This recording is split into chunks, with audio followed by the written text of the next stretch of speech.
MLC కవిత ED కేసుకి సంబంధించిన development ఒకవైపు ఉంటే నేడు సీఎం కేసీఆర్ అధ్యక్షతన క్యాబినెట్ భేటీ జరగబోతోంది. ఇది క్వైట్ ఇంట్రెస్టింగ్గా మారింది.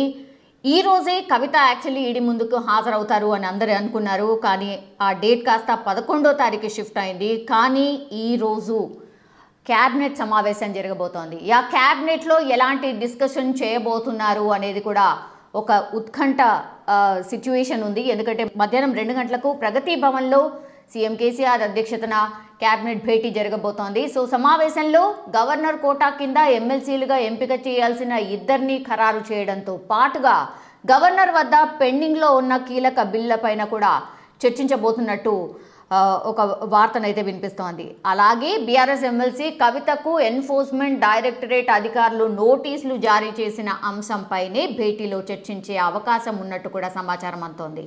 ఈడీ విచారణ సందర్భంగా ఒకవేళ కవితను అరెస్ట్ చేస్తే ఎలా స్పందించాలన్న విషయంపై కూడా సమావేశంలో డిస్కస్ చేస్తారు అని విశ్వసనీయ సమాచారం. సో కేంద్రం రాష్ట్రంపై వ్యవహరిస్తున్న కక్ష సాధింపు చర్యలపై మున్ముందు ఎలా ముందుకు వెళ్ళాలి అనే అంశంపై కూడా ప్రధానంగా డిస్కషన్ చేసే అవకాశం ఉన్నట్టు కూడా తెలుస్తోంది. వీటితో పాటుగా పలు అంశాలపై నిర్ణయాలు తీసుకునే ఛాన్సెస్ కూడా ఉన్నాయంటున్నారు.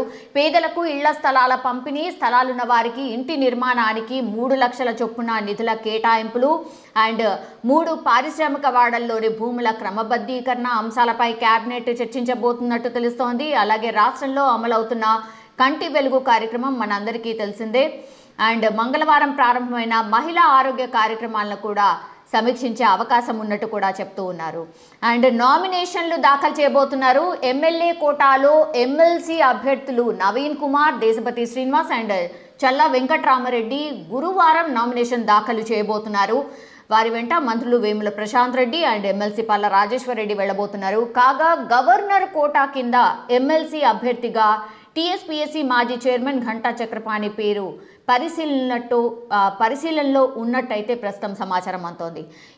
ఇది నేడు క్యాబినెట్ సమావేశం జరగబోతోంది.